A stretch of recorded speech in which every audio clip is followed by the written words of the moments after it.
এই ভিডিওতে আমরা দেখা ট্রাই করব কিভাবে পিক্সেল ল্যাব অ্যাপের মধ্যে যে কোনো একটি নির্দিষ্ট কালার পিক করতে হয়।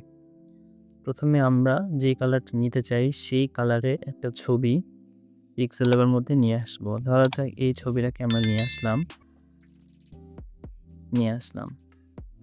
এখন দেখতে পাচ্ছি আমরা যদি ২টা কালার দেখতে পাচ্ছি এখানে।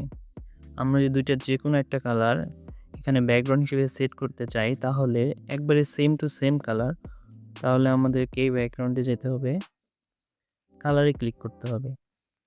তারপর আমরা এখানে প্লাস আইকনে ক্লিক করব।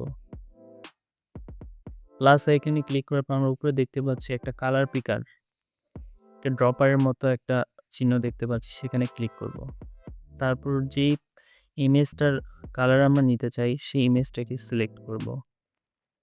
সিলেক্ট করার পর যেই অংশটুক বা যেই কালারটুকু আমরা চাই, ধরা যাক আমরা এই কালারটা আকাশি কালারটা চাই।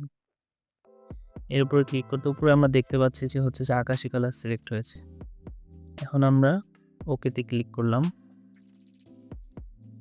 আমাদের ব্যাকগ্রাউন্ডে আকাশি কালারটা চলে আসলো।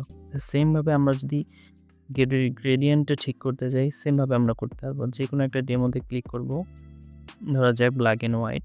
ক্লিক করার পর একদিকে আমরা আকাশি কালারটাকে রাখবো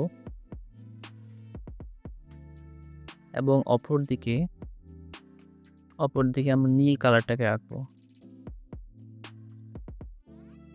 এভাবে কিন্তু আমরা ইচ্ছামতো করে আমাদের ব্যাকগ্রাউন্ডের কালারগুলোকে অ্যাডজাস্ট করতে পারি।